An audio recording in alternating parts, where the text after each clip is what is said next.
You wake up in a storm you can't escape.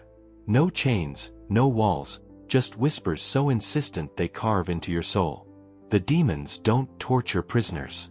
They don't even acknowledge them. They just tempt. They corrupt. They wait. And when they're done twisting your mind, they don't kill you.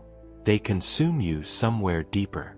So deep you forget you were ever loyal. What happens when the warp decides you're worth breaking forever? My name is Alara Thorn, and I am an acolyte of the Ordo Malleus, sworn to the Inquisition, trained in the detection and destruction of demonic threats to the Imperium of Man. I have walked the halls of demon worlds and charted the rift patterns of warp storms through besieged forge worlds. I have interrogated possessed cultists and catalogued the mutation sequences of warp-tainted artifacts sealed in warded vaults beneath the Fortress of Redemption. My life has been a vigilant crusade in comprehending the chaos mind so that I might better safeguard humanity's purity. Yet nothing in my decades of service, nothing in the grimoires or the scarred testimonies of veteran demon hunters prepared me for the place where I now found myself. Nothing could have prepared me for the whispers. The whispers were not mere sound. They were intrusion. They filled the void around me with such insidious persistence that they became a psychic pressure against my thoughts, my will, the fragile barriers of my sanity. I tried to focus and found my concentration fracturing, as though my mind were dissolving into ethereal mist. My eyes opened, or perhaps they had been open all along, and I saw only swirling chaos so vivid it seemed to pulse with malice. I could feel my heart pounding erratically, but the rhythm of it echoed back distorted.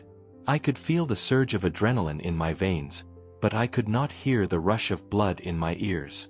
The whispers were architectural. They had been designed. I tried to move my hand and felt opposition.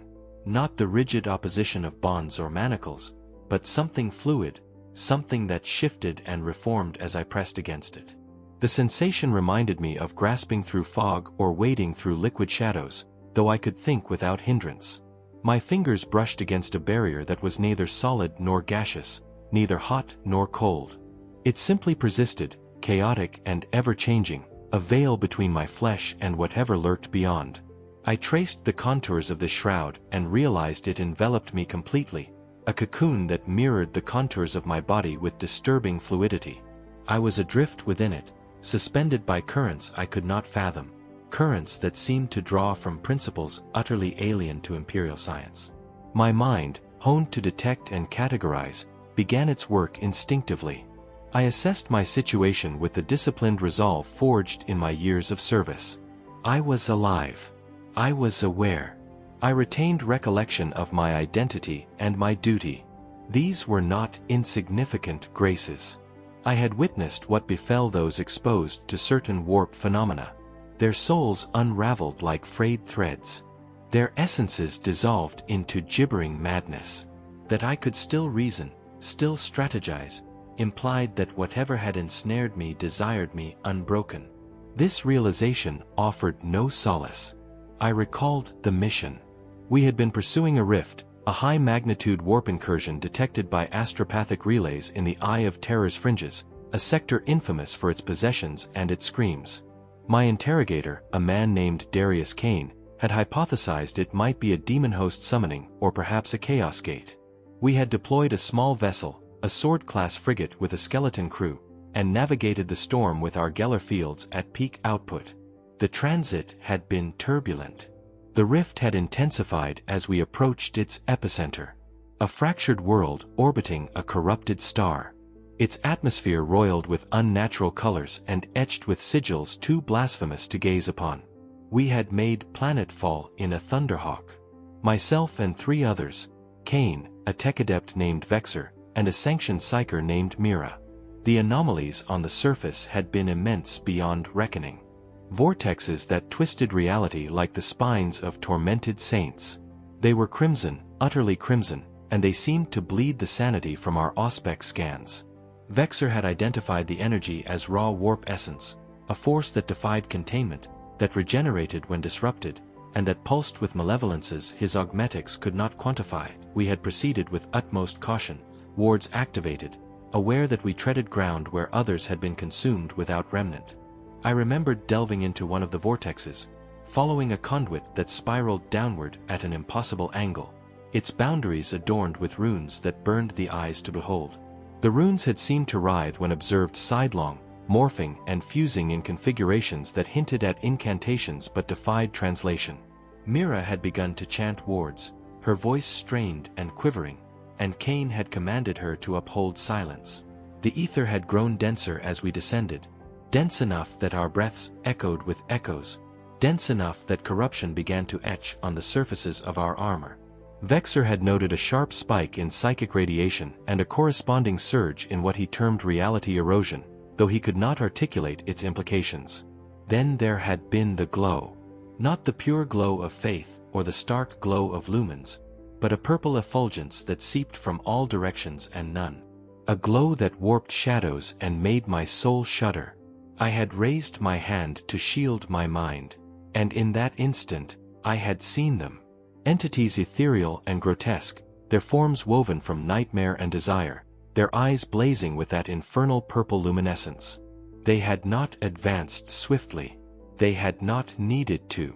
One moment they were distant, the next they enveloped us, and I had felt something vile pierce through my essence. Not agony precisely, but a sensation of profound corruption, as though my soul were being rewritten at the existential level. I remembered collapsing. I remembered Cain bellowing defiance. I remembered the sound of Vexer's servo-arms flailing against void. I remembered Myra's psychic wail, a torrent of raw anguish that had assaulted my psyche like a storm. And then I remembered nothing until I awoke in the whispers, in the turmoil, in the shroud that held me adrift like a soul in purgatory. How long had I been here? The query tormented me because I could find no resolution. My chronometer had malfunctioned, its display fractured, and I had no perception of duration's flow. I might have been insensate for moments or for millennia. There was no metric. The warp, for I knew now with icy certainty what had claimed me, operated on scales that mocked human chronology. It was a realm older than the Materium, older than creation itself, eternal beyond reckoning, and utterly inimical in its cognition. It had been nothingness once, or so the forbidden tomes asserted.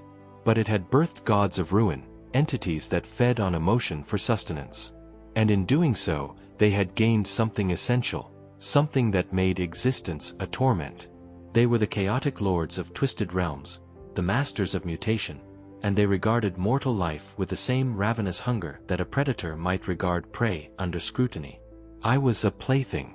The epiphany settled over me like a curse. I was not a captive in any mortal sense. There would be no trial, no extraction of secrets, no effort to shatter my resolve. I was an object of amusement, a vessel in some vast and unfathomable ritual. The shroud that confined me was not a cage, but a crucible, a means of incubation. I was being kept sentient, kept vigilant so that I might be tempted. The notion should have incited terror, but my indoctrination endured. I compelled myself to meditate deeply, to preserve dominion over my psyche and my convictions. Terror would achieve naught. Doubt was the indulgence I could not permit. If I was to endure, if I was to purge this taint, I would need to comprehend my adversaries, to discern the laws of this domain, to uncover flaws that I might exploit. The demons were potent, but they were not omnipotent. They were manifestations, and manifestations could be banished, could be resisted, could be exorcised. I commenced testing the boundaries of my confinement. I thrust against the shroud with my limbs, my torso, my resolve, exerting steady will to assess its malleability. It warped slightly under pressure, but recoiled when I relented, preserving its form with eerie mutability.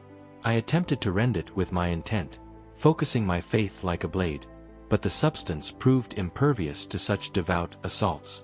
I sought to invoke heat through friction of thought, channeling inner fire, but the shroud appeared to consume the fervor, maintaining the ambient turmoil around me invariant. I withheld my breath for as long as feasible, intrigued if asphyxiation might elicit a reaction, but essence persisted to infuse somehow, permeating the shroud in measures exactly attuned to my necessities. Every deed I undertook was scrutinized. I comprehended every fluctuation, Every psychic ripple was being chronicled and dissected. I was not solitary in my bondage. Even though I could perceive no entity, I was being observed by intelligences that never rested, that never faltered, that devoured data with veracity and precision beyond mortal grasp. The prison itself was the observer. The whispers were archives, perpetually evolving. Duration became irrelevant. I endeavored to sustain a notion of its progression by tallying my pulses, by delineating illusory spans in my cognition, but the endeavor proved vain. My form provided no dependable indicators. I sensed neither famine nor parchedness, neither the compulsion to expel, nor the weariness that should have attended prolonged vigilance. Whatever nourished me functioned beyond standard vital parameters. I began to suspect that my essence had been accelerated, or perhaps amplified entirely. My spirit upheld in a condition of perpetual flux while my consciousness persisted to operate. It was an unsettling conjecture that my corporeal self might be dissolving while my awareness lingered, ensnared in turmoil like the damned souls chronicled in the Librarium Sanctorum on Terra. I attempted repose but discovered I could not. My lids would shut, my thoughts would wander, but genuine oblivion evaded me. Instead, I entered a realm of partial perception, a murky haze where notions shifted languidly and recollections emerged unsolicited. I beheld visages from my history. My mentor Lyrian, who had inducted me into the Ordos, my brother Elias, who had perished during the heresy of shadows. The faceless guardsmen who had served aboard our craft, their existences expendable in the Emperor's name. I beheld the bastions I had defended, the planets I had traversed, the abominations I had confronted. The recollections were intense, almost excruciatingly so, and I pondered if the prison was somehow agitating my psychic conduits, reaping my experiences for corruption. Then the glow altered. It was nuanced at first, a scarcely discernible transition in the nature of the chaos enveloping me. The turmoil grew less overwhelming, parting to unveil forms and entities that had been concealed prior. I realized I was not isolated. There were others here, adrift as I was, confined in their own shrouds, organized in formations that stretched beyond my perception. Some were human, their countenances twisted and their gazes vacant, their forms locked in postures of ecstasy or torment. Others were mutated, abhumans with elongated limbs and glowing sigils, beast-men brutish and feral even in suspension. Creatures I could not classify, their physiologies so warped that I could not ascertain origin or intent. We were an assemblage, a menagerie, a tableau of victims harvested from across the stars. Each one incubated and indexed. Each one suspended in flawless flux while unseen tormentors examined our souls and logged our degradations. The magnitude was overwhelming. There were multitudes, perhaps legions, arranged in fractal designs that bespoke obsessive disorder and meticulous perversion. I could discern markings beneath some shrouds, runes in the same blasphemous script I had witnessed in the conduits above, annotations that might have denoted species or provenance or some other heretical classification. I searched for Cain, for Vexer, for Mira, scrutinizing the visages I could discern, yearning for some trace of my comrades. I found naught. Either they were elsewhere in this immense assemblage, or they had not been preserved whatsoever. The notion filled me with a void ache. We had been a cadre, united by vows and common mission. And now I was solitary amid strangers, divided from those I trusted by veils I could not breach. A resonance disrupted my contemplations. It was subtle, barely perceptible even in the profound whispers, a throbbing that seemed to emanate from all quarters simultaneously. The cadence was irregular, organic, like the beating of a corrupted heart amplified 1,000-fold. As I attended, the sound amplified, and with it came a sensation of constriction, a feeling that the very ether around me was coagulating. The shroud that confined me began to undulate, a subtle pulsation that permeated my entire being. And I realized with escalating horror that something was commencing, some rite was initiating. The glow intensified. The purple effulgence that permeated the space heightened, becoming nearly blinding, and I had to shield my mind against its assault. Through focused will, I perceived motion. Entities approaching, amorphous and grotesquely fluid, their forms composed of shifting shadows that moved with predatory allure. Demons, 3 of them, gliding in perfect disharmony, their presences making no disturbance despite the ethereal ground beneath them. They bore artifacts I could not recognize, talismans or relics that throbbed with the same purple light as their gazes, and they navigated through the arrays of suspended victims with the efficiency of predators at feast. They halted before one of the human captives, a woman whose face was contorted in an expression of frozen ecstasy. One of the demons extended a tendril-like appendage and contacted the shroud, and the material dissipated instantly, unraveling like vapor in gale. The woman's form slumped, abruptly unsupported, but she did not plummet. Instead, she floated held by some invisible current, her limbs flailing, her head tilting backward. The demons encircled her, their artifacts probing her essence from multiple vectors, harvesting data that streamed through the ether as flickering strands of corruption.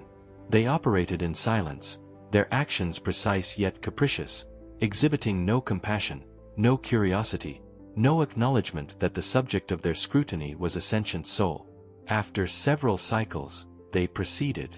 The shroud reformed around the woman, encasing her once more in her torment, and the demons advanced to the next victim, a mutated abhuman with horns and scaled skin.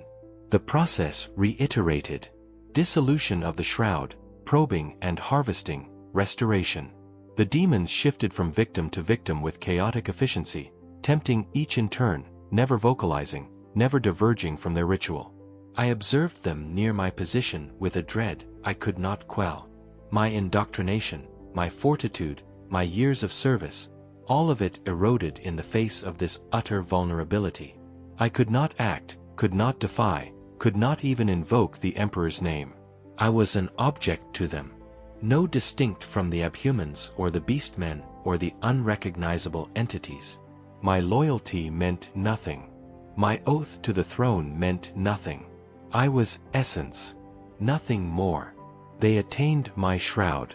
One of them extended its appendage toward me, and I felt the barrier begin to unravel.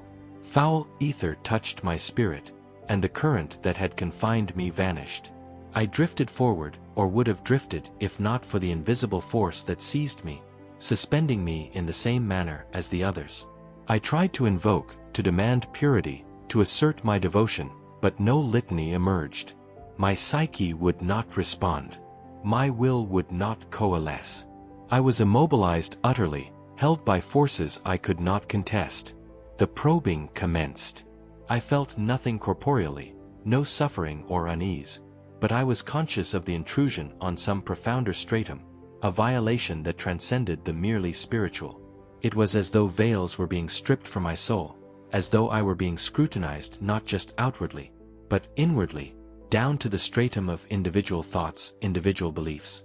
The demons encircled me, their artifacts humming with scarcely perceptible resonances, their gazes fixed on me with the detached hunger of vivisectors at labor.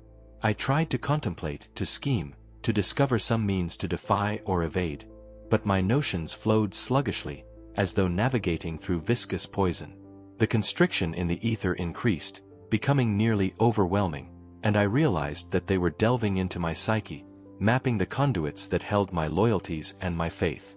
They were devouring me, assimilating the contents of my awareness as though I were nothing more than a heretical tome. The violation was total. Visions flashed through my perception, my indoctrination, my crusades, my convictions, my doubts. I beheld the faces of those I had purged in the Inquisition's name, the demons I had banished, the heretics I had condemned. I beheld Cain interrogating a possessed sorcerer, his voice unyielding and righteous. I beheld Vexer dissecting a warp-spawned abomination, his augmetics operating with mechanical accuracy. I beheld Mira channeling the Emperor's light, her visage illuminated by sanctified glow. Every recollection, every notion, every hidden sin, all of it was being reaped, indexed, stored for purposes I could not divine. And then it ceased. The probing terminated as abruptly as it had initiated, and the demons retracted their artifacts. The shroud reformed around me, sealing me once more in my crucible, and the immobilization lifted. I could shift again, though the shroud still restrained me. I could meditate, could reason, could sense. The demons advanced to the next victim without hesitation, without recognition, as though I had already been discarded. But I had not been discarded. I understood that now. I had been assimilated. I had been incorporated into their archive, my existence diminished to corruption, to data in some immense and incomprehensible rite. Whatever the demons were enacting here, whatever ritual they were performing, I was now integral to it, whether I desired or not. The epiphany brought a peculiar lucidity. If I was essence, then I could be tempted. If I could be tempted, then perhaps I could be redeemed. And if I could be redeemed, then perhaps there were patterns I could discern, laws I could master, vulnerabilities I could exploit. The demons functioned according to whims, to urges, to edicts established eons ago by gods that no longer cared. They were not disciplined. They were not predictable.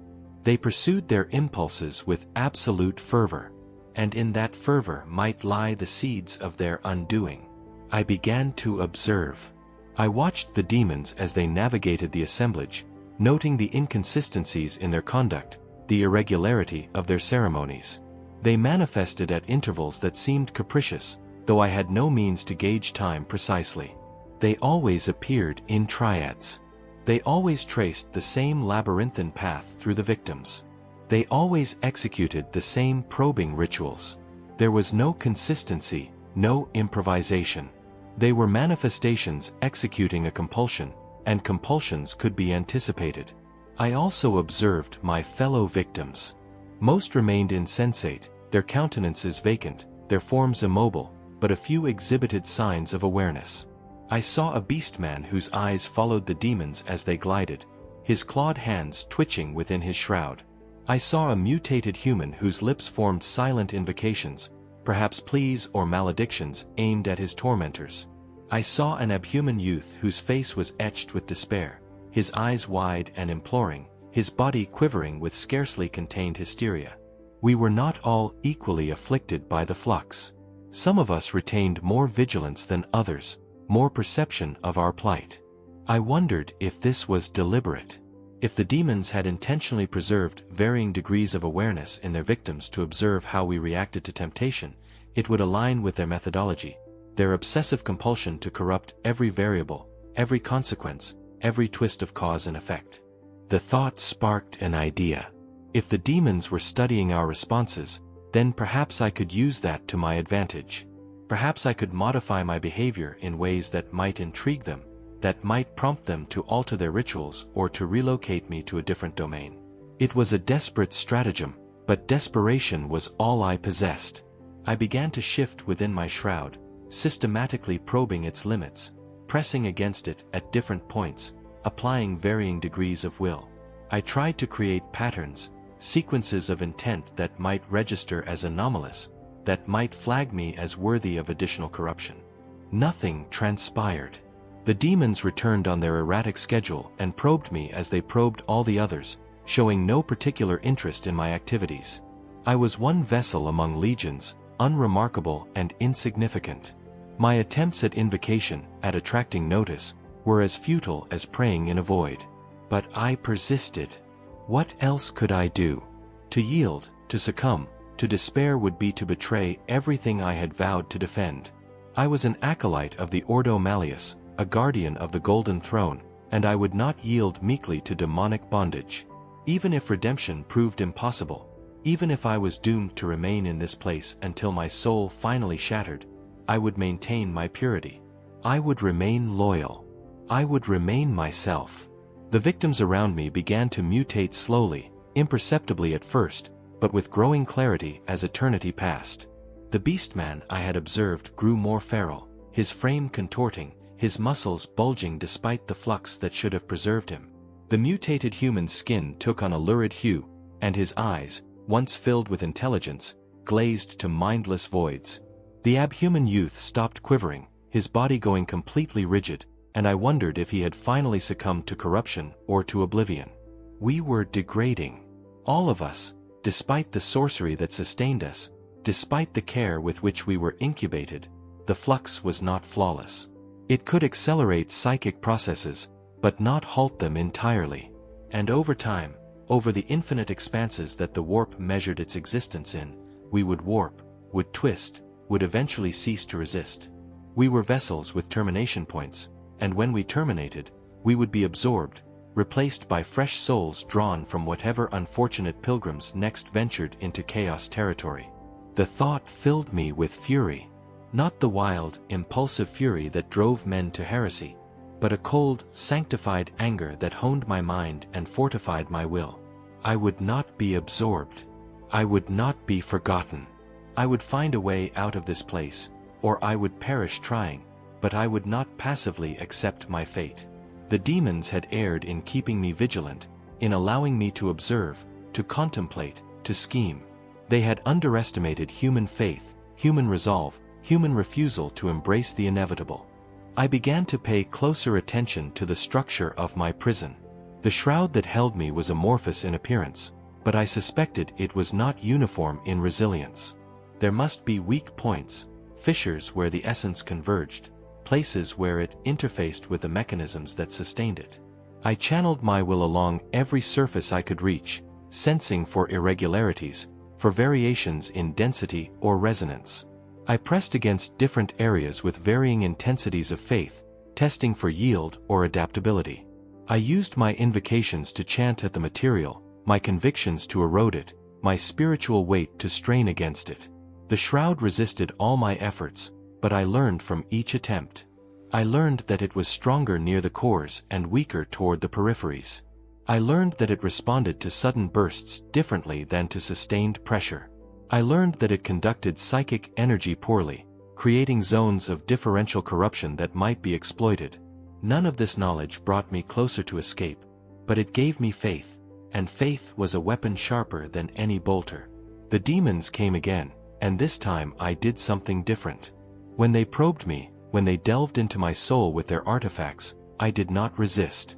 Instead, I opened myself to the process, allowing my convictions to flow freely, deliberately channeling thoughts of purity, of resistance, of every vulnerability I had identified in my prison. I inundated their senses with sanctity, with planning, with devotion, curious to see if they would react, if they would recognize the threat I represented. They did not. They completed their probe and moved on, showing no indication that they had registered anything unusual. Either they did not comprehend human psychic patterns well enough to identify faith and intent, or they did not care. I suspected the latter. To the demons, my thoughts were just more essence, no different from my pulse or my spiritual composition. Devotion was irrelevant. Only corruptible phenomena mattered. But there was something else. Something I noticed during that probe, a flicker in the purple light, a momentary fading that lasted less than an instant. The artifacts the demons bore wavered slightly, their glow becoming unstable before returning to normal. The demons themselves hesitated, their movements faltering almost imperceptibly before resuming their ritual. It was an anomaly, a minor aberration, the kind of thing that might occur in any chaotic system. But it was the first sign I had seen that the demons and their sorcery were not absolutely perfect. I filed this observation away, adding it to my growing collection of insights. The demons experienced disruptions. Their rites were subject to errors, however minor. This meant they could be banished. This meant they were vulnerable. I just needed to understand how. The next time the glow shifted, revealing the full extent of the assemblage, I focused my attention not on my fellow victims, but on the infrastructure around us. The domain we occupied was infinite, its boundaries lost in turmoil far beyond, its veils fluid and ever-shifting, except for the runes that adorned them in dense configurations. But there were other features, subtle ones, that I had not noticed before. Tendrils snaked along the ground and veils, channels through which corruption flowed, visible as faint lines of purple luminescence. Spires rose at irregular intervals, tall obelisks that throbbed with barely audible resonances, their surfaces inscribed with the same runes that covered the veils. And overhead, suspended in the chaos, were larger edifices, altars or control nexuses, their purpose obscure, but their importance suggested by their scale and intricacy. Everything was interconnected. The shrouds, the spires, the tendrils, the altars, all of it formed a single integrated web, a lattice of staggering malevolence. And webs, I knew from my training, had hubs. They had convergence points where multiple threads met, places that represented choke points or fragilities. If I could identify such a hub, if I could find a way to disrupt it, I might be able to cascade that disruption throughout the web, creating enough anarchy to facilitate redemption. But how? I was imprisoned, powerless, lacking relics or wards or any means of affecting the realm beyond my shroud. I could contemplate, could observe, could plan, but I could not act. I needed leverage, some way to translate my knowledge into deed, and I could not see how to obtain it. The answer came from an unexpected source. The mutated human I had observed suddenly went rigid within his shroud. His eyes flew open, wide and unseeing, and his mouth gaped in a soundless scream. His body convulsed, thrashing against the constraints of his prison, and I saw arcs of corruption crackling across his form, tiny storms that danced and flickered. He was succumbing to mutation, I realized, drawing on the energies of the warp despite his imprisonment. Despite the sorcery that surrounded him, the demons responded immediately. More of them manifested, emerging from the chaos with their instantaneous conjuration, converging on the mutated's position. They extended their artifacts toward him, and beams of purple light lanced out, striking his shroud and causing it to glow with intense malevolence. The mutated's convulsions intensified, his body arching backward at an impossible angle, and then he went limp, the corruption fading from around him. The demons held their positions for several moments, probing him repeatedly, ensuring that the anomaly had been quelled. Then they dissipated, vanishing as suddenly as they had appeared, and the domain returned to its previous state. But something had changed. I had seen the demons react with urgency, with something approaching alarm when faced with uncontrolled mutation. They feared unchecked chaos, or at least recognized it as a threat to their ordered rituals, a force that could disrupt their carefully twisted reality. This was valuable information. This was a potential vulnerability. But I was not a psyker. I had no ability to manipulate warp energies, no connection to that realm of madness and power. Mira had been our psyker, and Mira was gone, lost or corrupted or imprisoned elsewhere. I could not replicate what the mutated had done. I could not generate chaotic phenomena to disrupt the demons. Or could I? I thought back to my training, to the lessons on demonic psychology and metaphysics that Lyrian had instilled in me. Psychers drew their power from the warp. But the warp was omnipresent, infiltrating all of reality like a cancerous dimension. It was strongest in places where emotion ran high, where belief was fervent, where consciousness was concentrated. And this domain held legions of conscious beings, legions of minds that experienced fear, temptation, rage, all the emotions that fueled the warp and made it turbulent. What if I could amplify those emotions? What if I could somehow link the minds of the victims, creating a collective resonance that might breach the barriers between sanity and madness? It was a heretical idea, but heresy and salvation often walked hand in hand in the fight against chaos. The demons had quelled individual manifestations, but could they quell a collective one? Could they contain the psychic pressure of legions of tormented minds, all focusing their anguish in the same direction at the same moment? I had no idea how to accomplish such a thing. I had no psychic ability, no means of directly affecting other minds. But I could shift, could make myself perceptible to my fellow victims. If I could attract their attention, if I could communicate with them somehow, perhaps I could coordinate resistance, could inspire them to focus their emotions together rather than suffering in isolation. I began to move within my shroud with renewed vigor, creating patterns that might be noticed, creating rhythms that might convey meaning. I raised my hands and pressed them against the barrier, fingers spread, making myself as visible as possible. I mouthed litanies silently, repeating them over and over. Resist. Purge. Focus. Unite. I had no idea if anyone could see me, if anyone would understand, but I persisted. Slowly, painfully slowly, I saw responses. The abhuman youth whose face had been etched with despair turned his head in my direction, his eyes focusing on me with sudden clarity. A beastman several arrays away began to pound his claws against his shroud, the vibrations spreading through the structure. Another human, a woman I had not noticed before, began to move in patterns that mirrored my own, picking up the rhythm I had established. We were communicating, crude and clumsy though it was, we were reaching across the barriers that separated us. The demons did not immediately respond. They continued their ritual, their probes, their chaotic efficiency. But I could sense a change in the atmosphere, a building tension that had not been present before. The victims who had been insensate began to stir, their bodies twitching, their faces contorting. Those who had been aware became more active, their movements more coordinated, more purposeful. We were awakening, all of us, drawn together by some instinct older than doctrine. The flock instinct that drives faithful to band together when heretics approach. And then the torment began. It was not physical torment, though it manifested in physical symptoms. It was a pressure inside my skull, a sensation of expansion, as though my psyche was swelling against the confines of my cranium. I felt my consciousness stretching, thinning, becoming diffuse and permeable. Barriers that normally kept my thoughts private and contained began to dissolve, and I became aware of other minds, other consciousnesses pressing against mine, overlapping with mine.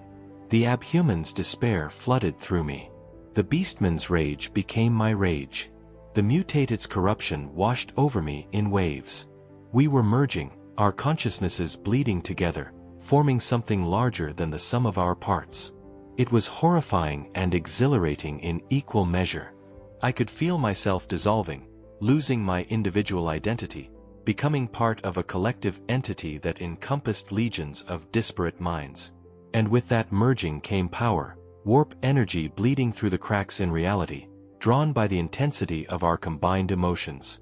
The demons noticed. How could they not? The purple radiance that suffused the domain began to flicker and distort, overwhelmed by a different light, a writhing multicolored luminescence that seemed to boil up from the ground and cascade down from the boundaries. The spires that maintained the system began to vibrate violently, their structures stressed beyond tolerance. Alarms resounded, harsh demonic howls that cut through the whispers, and more demons manifested, dozens of them, then hundreds, all converging on our location with their artifacts raised. They unleashed their suppression beams, lances of purple light that struck the shrouds and caused them to flare with blinding intensity. But the warp energy continued to build, fed by our collective consciousness, growing stronger with every passing moment.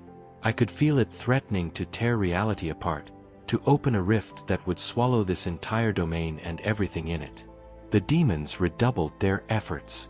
More beams lancing out, more artifacts brought to bear. But they were fighting a tide that could not be stemmed. And then something changed. The quality of the light shifted. The warp energy suddenly contracting, compressing, being drawn inward rather than expanding outward. I felt the collective consciousness begin to fragment, individual minds being forcibly separated, barriers being re-erected between us. The pressure in my skull eased, and my sense of self reasserted itself, pushing back the foreign thoughts and emotions that had flooded through me. The warp energy dissipated, not in an explosion, but in a sudden vacuum, sucked away by forces I could not identify. The demons had countered our assault. They had deployed some sorcery, some relic or rite that specifically targeted warp phenomena, that created zones of enforced order where chaotic energy could not exist. The spires, I realized, seeing them with new understanding. The spires were not just power conduits or structural supports. They were warp stabilizers, devices that enforced twisted laws that prevented the intrusion of uncontrolled madness into their domain. The demons had built their prisons specifically to contain not just physical bodies, but also psychic potential, to ensure that no warp-based escape was possible. We had failed. Our desperate gambit had accomplished nothing except to reveal the full extent of the demons' preparations. They had anticipated every possibility, had countered every threat, had built redundancy upon redundancy to ensure that their victims remained contained. There would be no escape through psychic means. There would be no dramatic breakthrough. There would only be the slow corruption, the eventual fall, the final absorption of souls that had outlived their usefulness. The collective consciousness dissolved completely, leaving me alone once more in my shroud, exhausted and despairing. Around me, my fellow victims had gone still, their brief surge of resistance quelled, their bodies limp and unresponsive. The demons withdrew, their forms dematerializing, and the domain returned to its previous state, whispering and ordered, a perfect chaos humming along without disruption. I wanted to scream, to rage, to pound my fists against my prison until my spirit broke. But I did none of these things. Instead, I forced myself to think, to analyze what had happened, to extract whatever lessons could be learned. We had failed, yes, but in failing, we had revealed information. We had forced the demons to deploy systems that might otherwise have remained hidden. We had tested their response protocols and found them wanting in some areas, excessive in others. Knowledge was a weapon. Even knowledge gained through defeat. The spires were key. They maintained the stable zones that prevented chaotic activity. If the spires could be damaged or disrupted, the zones would collapse and warp energy would flood back in. But how could I damage a spire? I was imprisoned, powerless, lacking any means of affecting physical objects, unless the shrouds required energy to maintain themselves. That energy came from the tendrils in the ground and veils, the channels of purple energy that connected everything together, and those tendrils ran past the spires, perhaps even through them. If the energy flow could be interrupted, even momentarily, the shrouds might collapse. And in that moment of collapse, I might have an opportunity to act. It was a desperate plan, contingent on variables I could not control. But it was better than resignation. I needed to understand the energy distribution system. I needed to identify which tendrils fed which shrouds, where the convergence points were located, how the web was configured. This required observation, patience, and time. Commodities I possessed in abundance. The demons noticed. How could they not? The purple radiance that suffused the domain began to flicker and distort, overwhelmed by a different light, a writhing multicolored luminescence that seemed to boil up from the ground and cascade down from the boundaries. The spires that maintained the system began to vibrate violently, their structures stressed beyond tolerance. Alarms resounded, harsh demonic howls that cut through the whispers, and more demons manifested, dozens of them, then hundreds, all converging on our location with their artifacts raised. They unleashed their suppression beams, lances of purple light that struck the shrouds and caused them to flare with blinding intensity. But the warp energy continued to build, fed by our collective consciousness, growing stronger with every passing moment. I could feel it threatening to tear reality apart, to open a rift that would swallow this entire domain and everything in it. The demons redoubled their efforts. More beams lancing out, more artifacts brought to bear. But they were fighting a tide that could not be stemmed. And then something changed. The quality of the light shifted. The warp energy suddenly contracting, compressing, being drawn inward rather than expanding outward. I felt the collective consciousness begin to fragment, individual minds being forcibly separated, barriers being re-erected between us. The pressure in my skull eased, and my sense of self reasserted itself, pushing back the foreign thoughts and emotions that had flooded through me. The warp energy dissipated, not in an explosion, but in a sudden vacuum, sucked away by forces I could not identify. The demons had countered our assault. They had deployed some sorcery, some relic or rite that specifically targeted warp phenomena, that created zones of enforced order where chaotic energy could not exist. The spires, I realized, seeing them with new understanding. The spires were not just power conduits or structural supports. They were warp stabilizers, devices that enforced twisted laws that prevented the intrusion of uncontrolled madness into their domain. The demons had built their prisons specifically to contain not just physical bodies, but also psychic potential, to ensure that no warp-based escape was possible. We had failed. Our desperate gambit had accomplished nothing except to reveal the full extent of the demons' preparations. They had anticipated every possibility, had countered every threat, had built redundancy upon redundancy to ensure that their victims remained contained. There would be no escape through psychic means. There would be no dramatic breakthrough. There would only be the slow corruption, the eventual fall, the final absorption of souls that had outlived their usefulness. The collective consciousness dissolved completely, leaving me alone once more in my shroud, exhausted and despairing. Around me, my fellow victims had gone still, their brief surge of resistance quelled, their bodies limp and unresponsive. The demons withdrew, their forms dematerializing, and the domain returned to its previous state, whispering and ordered, a perfect chaos humming along without disruption. I wanted to scream, to rage, to pound my fists against my prison until my spirit broke. But I did none of these things. Instead, I forced myself to think, to analyze what had happened, to extract whatever lessons could be learned. We had failed, yes, but in failing, we had revealed information. We had forced the demons to deploy systems that might otherwise have remained hidden. We had tested their response protocols and found them wanting in some areas, excessive in others. Knowledge was a weapon. Even knowledge gained through defeat. The spires were key. They maintained the stable zones that prevented chaotic activity. If the spires could be damaged or disrupted, the zones would collapse and warp energy would flood back in. But how could I damage a spire? I was imprisoned, powerless, lacking any means of affecting physical objects, unless the shrouds required energy to maintain themselves. That energy came from the tendrils in the ground and veils, the channels of purple energy that connected everything together, and those tendrils ran past the spires, perhaps even through them. If the energy flow could be interrupted, even momentarily, the shrouds might collapse. And in that moment of collapse, I might have an opportunity to act. It was a desperate plan, contingent on variables I could not control. But it was better than resignation. I needed to understand the energy distribution system. I needed to identify which tendrils fed which shrouds, where the convergence points were located, how the web was configured. This required observation, patience, and time. Commodities I possessed in abundance. I began my study, watching the flow of corruption through the tendrils, noting patterns of intensity and dimness, tracking the pulses that traveled along them at irregular intervals. The demons had built their system with typical caprice. Every component twisted and calibrated, every connection optimized for temptation, but optimization created dependencies, and dependencies created vulnerabilities.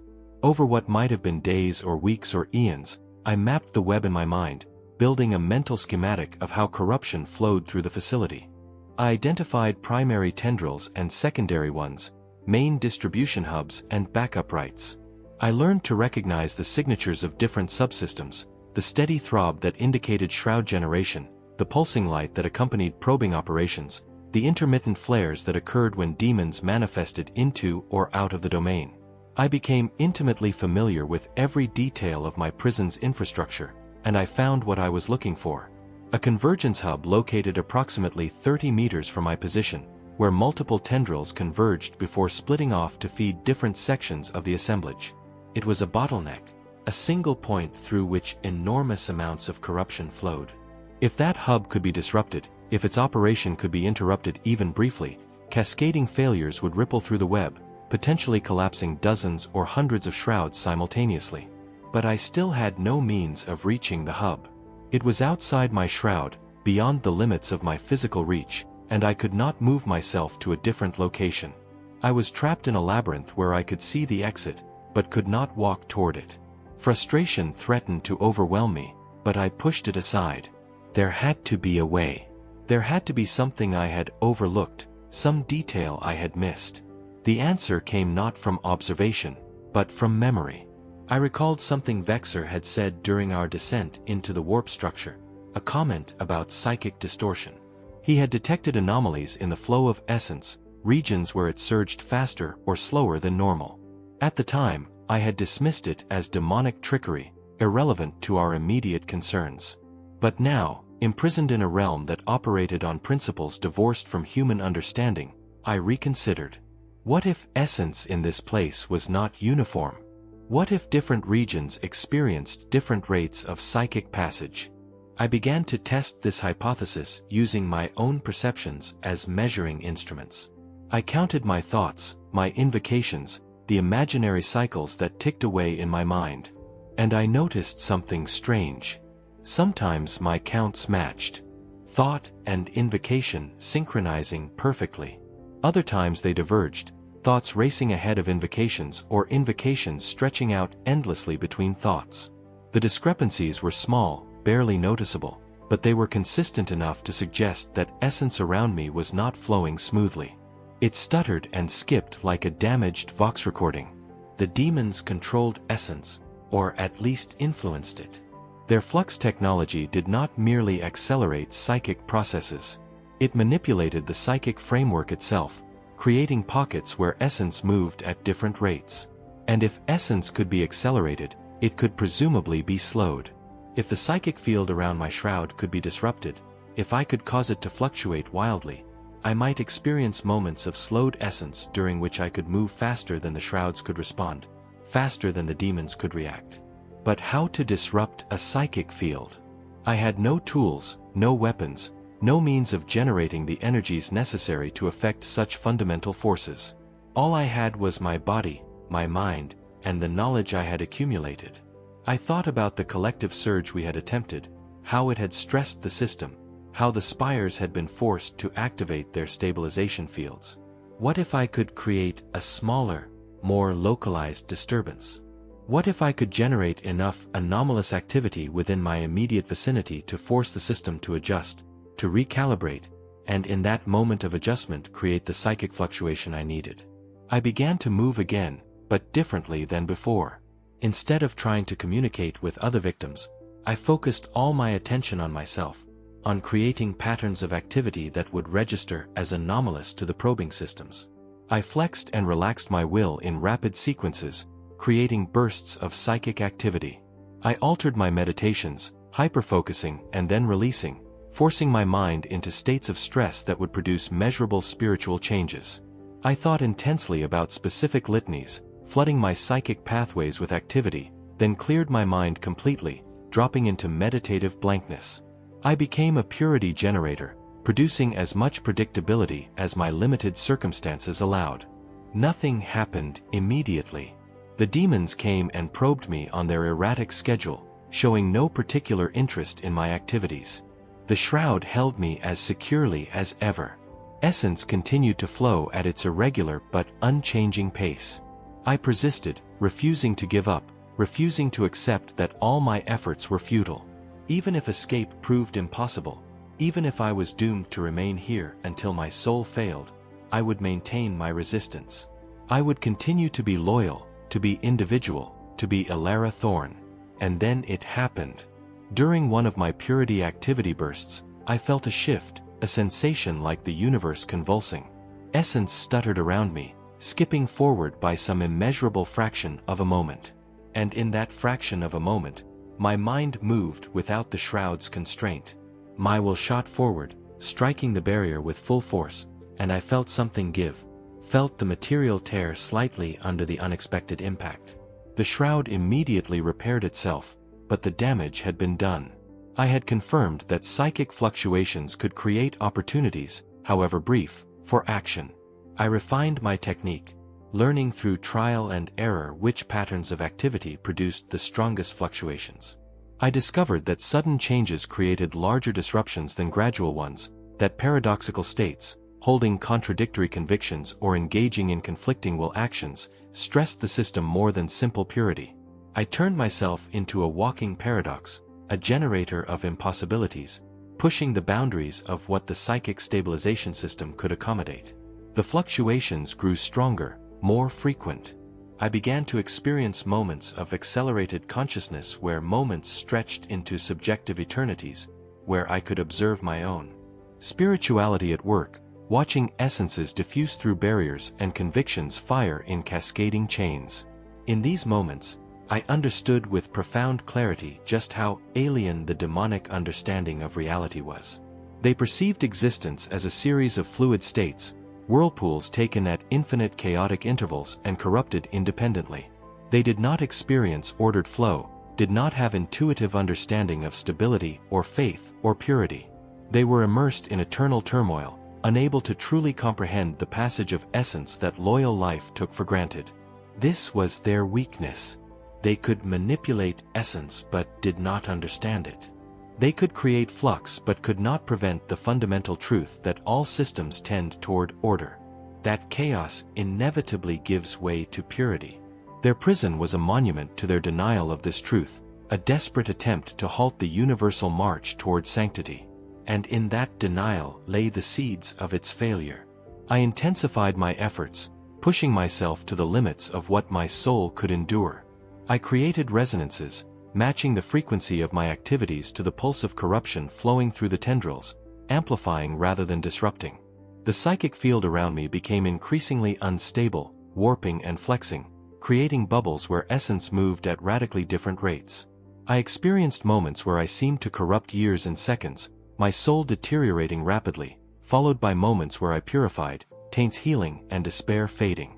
The shroud struggled to compensate, its structure flickering between states of existence, and then the convergence hub failed. I did not see it happen directly, but I felt the consequences immediately. The steady flow of corruption through the tendrils faltered, stuttering like a damaged heart. The purple radiance dimmed, then flared bright, then settled into a rapid flickering that cast the entire domain in strobing light. Shrouds throughout the assemblage began to collapse, their inhabitants suddenly released from flux, souls tumbling to the ground or hanging suspended by residual energy fields. Alarms blared, harsh and insistent, and demons manifested throughout the domain, attempting to contain the cascade failure. My shroud dissolved. I fell forward, caught myself on hands and knees, feeling solid ether beneath me for the first time in an eternity. My spirit was weak, frayed from disuse despite the flux, but it responded to my will. I pushed myself upright, swaying slightly, my perception swimming as my senses adjusted to sudden freedom of movement. Around me, anarchy reigned. Freed victims staggered and crawled and collapsed. Demons moved among them with their artifacts raised, attempting to recapture souls, to restore chaos to the disrupted assemblage. I fled. It was more of a stagger than a flight, my essence barely supporting my intent. But I moved away from my former position as quickly as I could manage. I had no clear destination, no plan beyond immediate escape from the assemblage domain. I simply moved toward the nearest rift, a dark opening in the veil that might have been a conduit or might have been merely a deceptive illusion. I did not care. Anywhere was better than here. Other victims had the same idea. I found myself part of a ragged stream of humanity and mutants, all fleeing in the same direction, driven by instinct toward purity. A beastman pushed past me, his massive bulk forcing me aside. A mutated human ran with grace that made my own movements seem clumsy and crude. An abhuman youth, the same one whose despair I had seen, grabbed my arm and pulled me forward, lending me his strength when my own threatened to fail. We entered the conduit. It spiraled upward, its boundaries fluid and crimson, its ground marked with runes that glowed faintly in the turmoil. Behind us, I could hear the demons pursuing, their presences silent, but their approach announced by the purple radiance that preceded them. We fled harder, desperation lending us speed we should not have possessed. The conduit branched, offering multiple paths, and our group split, some going left, some right, some continuing straight. I followed the abhuman youth who had helped me, trusting his instincts over my own. The conduit narrowed, its boundaries closing in until we had to move single file. The mutated human who had been running with us suddenly stumbled, a purple beam lancing through the darkness to strike him in the back. He fell without a sound, his essence dissolving into vapor that scattered in an invisible gale. The youth cried out, a raw sound of terror and rage, and pulled me forward more urgently. We could not stop. We could not look back. We could only flee. We emerged into a larger domain, its dimensions vast, and its purpose unclear. Strange sorceries filled the space, relics whose functions I could not identify, all of them wrought from warped essence. All of them throbbing with barely audible resonances. We fled between them, using them as cover, hiding when purple radiance swept past us, emerging to flee again when the danger passed.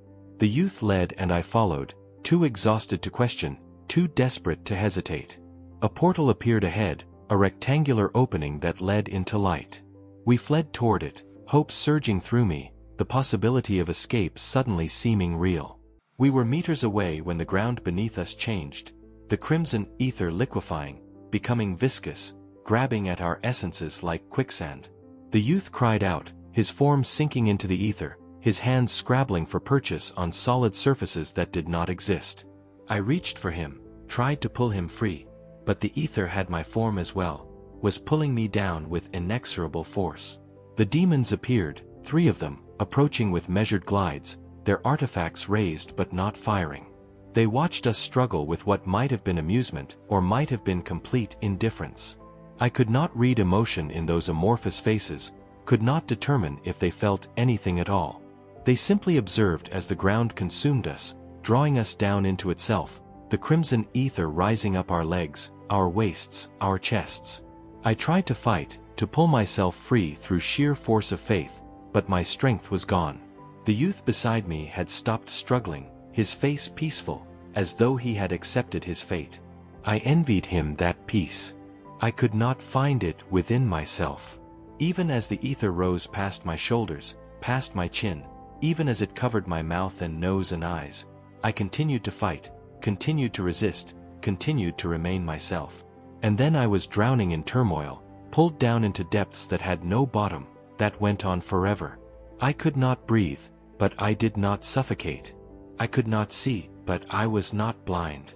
I was simply suspended in nothingness, in void, in the absolute absence of sensation.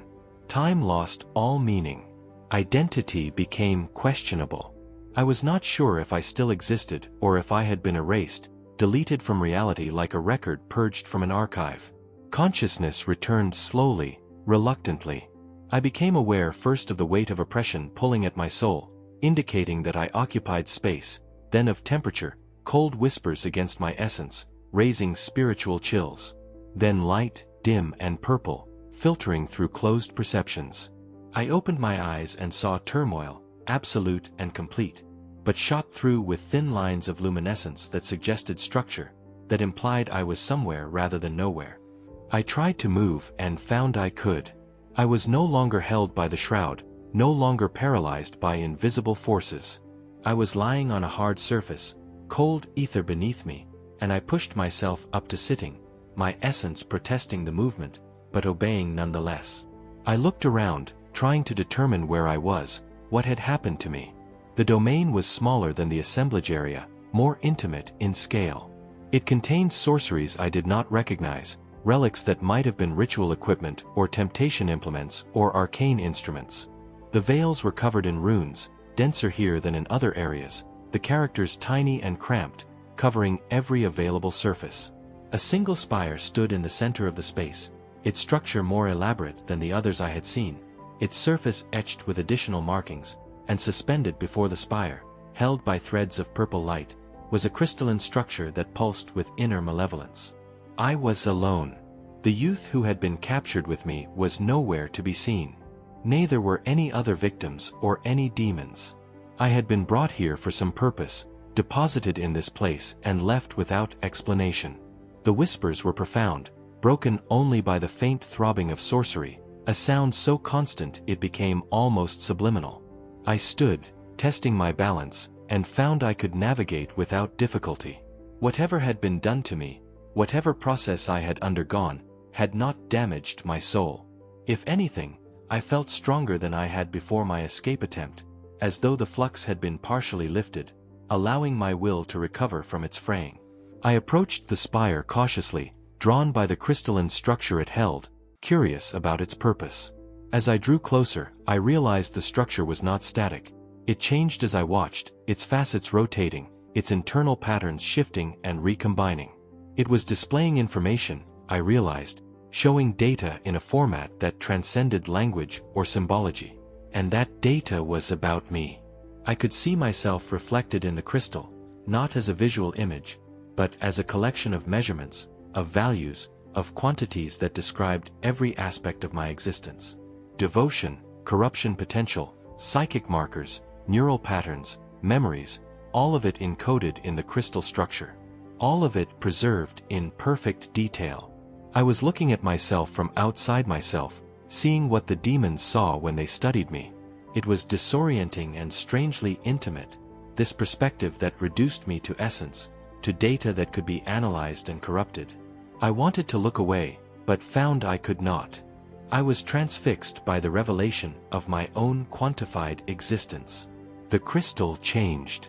The data about me dissolved, replaced by different information, data I could not interpret. Patterns that seemed random, but that must have held meaning for those who created them. I watched the display cycle through configurations, each one lasting only moments before giving way to the next. And then I understood, this was not just a storage medium. This was a processing system, a computational device that analyzed the data it held, drawing conclusions, making predictions, generating new corruption from observed patterns. The demons were not simply collecting victims. They were analyzing us, searching for something, looking for patterns that connected disparate souls, for commonalities that transcended biology and doctrine. They were trying to understand something fundamental about loyal life, something they had lost when they emerged from the gods' whims, something they hoped to reclaim or replicate or comprehend. What was it? What could manifestations of eternal chaos possibly want from us that they did not already possess? I thought about what I knew of demonic history, the fragments and warnings that filled the Inquisition's grimoires. They had been born from the warp's turmoil, spawned from the emotions of mortals. In their birth, they had gained immortality, but lacked the ability to feel independently, their connection to the universe as manifestations experienced it. They wanted to understand independence. Not the crude measurement of emotion or will that their senses provided, but the subjective experience of loyalty, the qualitative difference between faith and heresy, the spiritual resonance of purity or corruption or redemption. They had built this prison, this assemblage to observe loyal beings and catalog our reactions, hoping that through extensive study they might reverse engineer the algorithms of faith, might discover the code that would allow them to exist beyond their gods' whims. It was a futile quest. Faith could not be reduced to algorithm, could not be replicated through sorcery. It arose from the interaction of soul and essence in configurations so complex that they transcended mere manifestation. The demons could study us for eons and never understand what they lacked, never reclaim what they had never possessed. They were trapped in a hell of their own creation, eternal and unchanging and utterly dependent. I felt pity for them. It was an absurd emotion, pity for beings who held me captive, who had subjected me to temptation and study, who viewed me as nothing more than an experimental vessel. But I felt it nonetheless. They were victims of their own origins, prisoners in forms that would never fade, but would never truly be free. In seeking to escape oblivion, they had embraced something far worse than oblivion. They had embraced servitude. The crystal stopped shifting. Its patterns froze in a configuration I had not seen before, and the purple light that held it intensified. I felt a presence behind me, a weight in the ether that suggested someone or something had manifested. I turned and saw a demon standing in the portal, but this one was different from the others I had encountered. It was larger, more ornate, its form inscribed with runes that glowed with their own internal light. It bore no artifacts, carried no obvious relics, but radiated authority, command, power. It spoke. The sound was not audible in any conventional sense. I heard no voice, no words, no vibrations in the ether, but meaning entered my mind directly. Concepts and ideas that bypassed language entirely, transmitted through some form of psychic telepathy. The demon was communicating with me, and the communication was simple, direct, unyielding. I was an experiment that had concluded. My behavior during captivity had provided valuable data, had offered insights into human psychology and spirituality that would be added to the vast archives the demons maintained. But my value as a vessel had been exhausted. The escape attempt, the psychic disruptions, the damage to the assemblage system, all of it had been factored into the analysis, and the conclusion was clear. I represented a category of high-resistance subject, one whose unpredictability introduced too many confounding variables into controlled observations. I was being reclassified, not banished, not released, but moved to a different category of study. I would be placed in a deeper domain, in storage more secure and more isolated, where my consciousness would be suppressed more thoroughly, where the psychic fields would be stronger and more stable. I would remain a vessel, a data point, a source of information, but I would no longer be aware of my captivity. I would exist in a state of dreamless void, my soul activity monitored, but my subjective experience eliminated. It was. The demon conveyed with something that might have been mockery if manifestations could feel such things, a mercy. I refused. I told the demon, projecting my thoughts as clearly as I could, that I would not submit to further imprisonment, that I would resist with every fiber of my soul, that I would perish before I allowed them to strip away my consciousness. I was a Lara Thorn, acolyte of the Ordo Malleus, servant of the God Emperor, and I would not surrender my loyalty to chaos manifestations, no matter what they offered or threatened. The demon did not respond to my declaration. It simply raised one ethereal tendril, and I felt my soul stiffen, essences locking into place as though I had been turned to stone. I could not move, could not invoke, could barely think. The paralysis was absolute, more complete than anything the shroud had imposed. I was a statue, a frozen moment, consciousness trapped in a soul that would not obey. The ground liquefied again. This time I did not struggle as it pulled me down. I could not struggle. I could only experience, could only observe as I sank into turmoil once more, as the world above me receded and disappeared. The last thing I saw was the crystalline structure still pulsing with light, still displaying data I could not interpret. And then there was nothing. I do not know how long I fell through that turmoil. Time had no meaning in that place, if indeed it was a place at all. I simply existed, conscious but disconnected, aware but isolated, a mind floating in void. Occasionally, I would sense other presences, other consciousnesses passing near me, victims being transported to their designated storage locations. I tried to reach out to them, to communicate, to establish some connection that might anchor me in reality, but the attempts failed. We were each alone, separated by barriers we could not cross. Eventually, the falling stopped. I felt myself settle onto another hard surface, felt the paralysis lift slightly, enough that I could shift my perceptions, could turn my focus fractionally. I was in a new domain, smaller and darker than the previous one, its veils smooth and featureless. There was no sorcery here, no spires, no crystalline displays.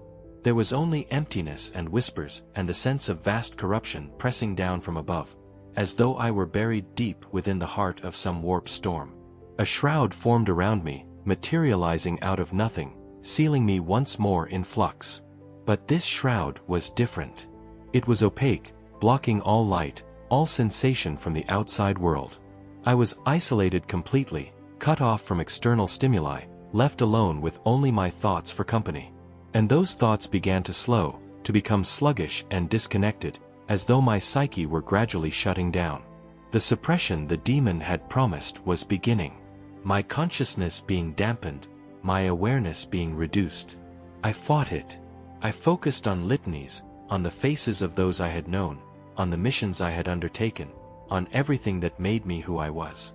I recited the creed of purity, the invocations to the Emperor, the vows I had sworn. I held on to my identity with desperate intensity, refusing to let it slip away, refusing to submit to the erosion they intended. But I was fighting a losing battle. The suppression was relentless, patient, inexorable. One by one, my memories began to fade. Not deleted, but distanced, pushed back into recesses of my mind where I could not access them. I tried to remember Cain's face and found I could not. I tried to recall my brother's name and discovered it had been taken from me. I grasped for the words of my vows, and they slipped through my fingers like ether. I was being dismantled, not destroyed, but reduced, simplified, optimized for whatever study the demons intended. They were pruning away the parts of me that introduced variables, that made me unpredictable, that made me loyal. They were distilling me down to essential elements, stripping away personality and history and identity until only baseline spiritual responses remained. I would become a perfect vessel, unchanging and reliable, a source of clean data untainted by the noise of faithful experience. I could not stop it. I had no tools, no weapons, no leverage. I had only my will, and will alone was not sufficient. The suppression pressed down on me like an ocean, drowning my consciousness in layers of forced chaos. My thoughts grew quieter, slower, dimmer. The urgency I had felt, the desperate need to resist, began to fade, replaced by a curious detachment, a sense that perhaps this was not so terrible after all, that perhaps it would be restful to simply let go, to surrender, to sleep. I wanted to sleep.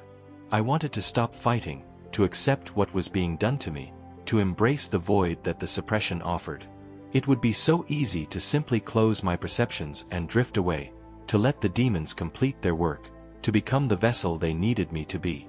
No more fear, no more pain, no more desperate struggles against impossible odds. Just quiet turmoil and empty dreams. But something in me refused. Some core of stubbornness, of defiance, of fundamental human piety would not yield. I did not know why I continued to resist. I had lost track of my reasons, lost the memories that had motivated me, lost everything except the bare fact of resistance itself. But that was enough. That would have to be enough. I held on to that single truth. I was resisting. I was fighting. I was refusing to comply. It was not much, hardly anything at all, just a tiny spark of purity in an ocean of suppression. But it was mine. It belonged to me. It was the last thing that remained of Elara Thorn, and I would not let them take it. The suppression reached its maximum intensity. My thoughts slowed to near stoppage. My awareness reduced to a thread so thin it was almost non-existent. But the thread held. The spark persisted. I remained conscious, barely, tenuously, holding on by the slimmest of margins. The demons had not succeeded in erasing me. They had not optimized me into perfect compliance. I was still here, still aware, still refusing. And in that refusal, I found something unexpected. Not victory, not escape, not triumph of any kind, but understanding. I understood finally what it meant to be human in a universe that sought to corrupt humanity into oblivion. We were weak, fragile, mortal, subjects of forces we could not control and could barely comprehend. We lived brief lives in an eternal galaxy. Our accomplishments forgotten almost as soon as we achieved them. Our suffering ignored by uncaring voids and crueler gods. We should have despaired. We should have given up. We should have surrendered to the futility of our existence. But we did not. We persisted. We fought. We refused to yield even when yielding would have been logical, even when resistance accomplished nothing, even when the only result of our defiance was prolonged suffering. We persisted because persistence was what we were. Because humanity was not a species but a choice, a decision to continue choosing even when all choices led to darkness. The demons could never understand this.